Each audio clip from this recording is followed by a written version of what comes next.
First we do this multiplication, 1 over 2 times 2. We can easily cancel this 2 and this 2, so here we have just 1. And 2 divided by 1 is just 2.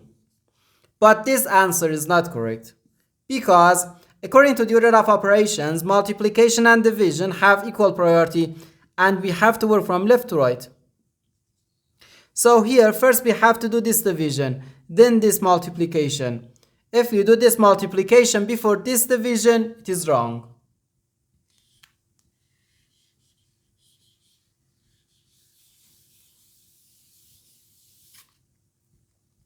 So first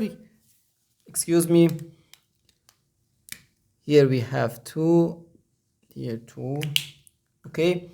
So first we have to do this division, 2 divided by 1 over 2. According to the KCF rule, K stands for keep, C stands for change, and F stands for flip. We can write keep the first fraction, change division to multiplication, and flip the second fraction. And here we have times 2.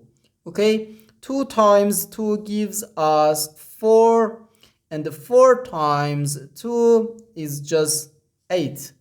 And this is our final answer to this problem. The correct answer is 8.